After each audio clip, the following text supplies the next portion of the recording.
It's 5:46 p.m. on the 8th of January 2022. I'm making this now because I'm trying to hold myself accountable for the one thing that I told myself I would do this year, because I want to be able to watch these back and see where I'm at. I mean, I'm going to be one person by myself, living alone with pets for the rest of my life. That much is a given.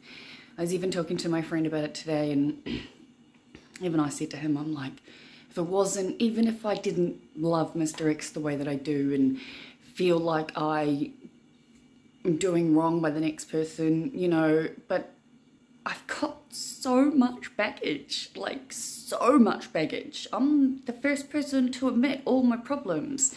And at the current rate of being diagnosed with my 15th, and I mean 15th health condition, and no, that's not me being a hypochondriac or making this bullshit up or whatever the F it might be. If you want to go and check out my blogs on www.lifesastory.blog, you can see what I'm talking about. My last psychiatrist appointment was $550 to get my official diagnosis of ADHD, and his words were, "You're far too complex for this to happen in one time." Now, I've been seeing therapists I'd like to say whole life, but that's not true. I've been seeing therapists at least for the last 10 or so years.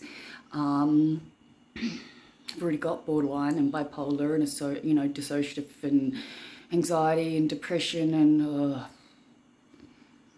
there's so many. Suicidal ideation. The better my life gets, the worse that one gets, which I don't understand. It's like, I actually really like my life. I'm a very lucky person. I just have such severe complex PTSD that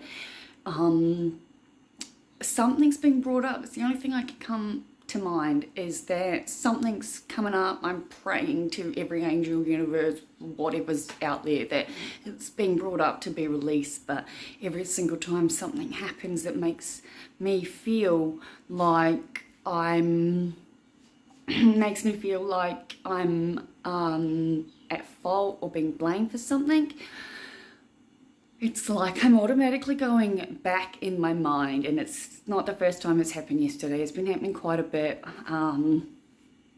Back to when I was a child and I was made to feel like I'm afraid of everything. And that fear is everywhere. It's just been brought up and up and up. And my neighbour and I are fine. I saw the car out there this morning. He messaged me, "Do you want to have a chat?" And I was literally in tears talking to Graham, saying, "No, I can't." I literally sent that to the neighbour. "Sorry, no, I'm in tears."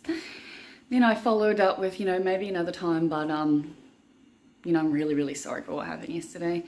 He replied saying that he overreacted and take care and whatnot. But obviously I've been thinking about it, and I've realised that I would say almost literally every time, or let's say 8 out of 10 to be slightly more accurate for my life, every time, or 8 out of 10 times I see a cyclist with the helmet on their handlebars, I say what I said yesterday.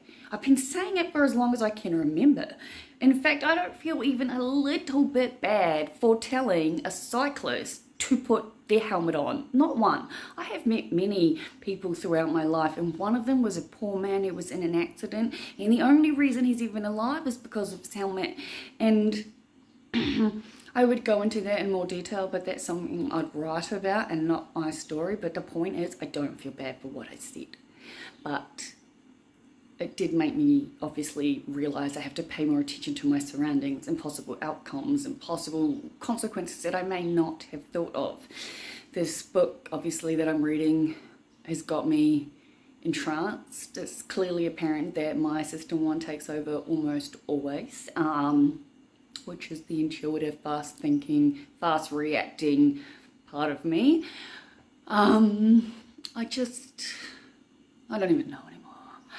I feel bad that I upset my neighbour. I feel bad that I can't get through situations like yesterday without the in-between happening. I cried 4 hours. This morning I cried even worse because boss wouldn't give me a cuddle, and I just fell apart. And once again, it always takes me too long to remember, but I finally got there. I had 2 Valiums, I took that. I wanted to have a bath, I still haven't made it. And instead I got into bed and I went to sleep.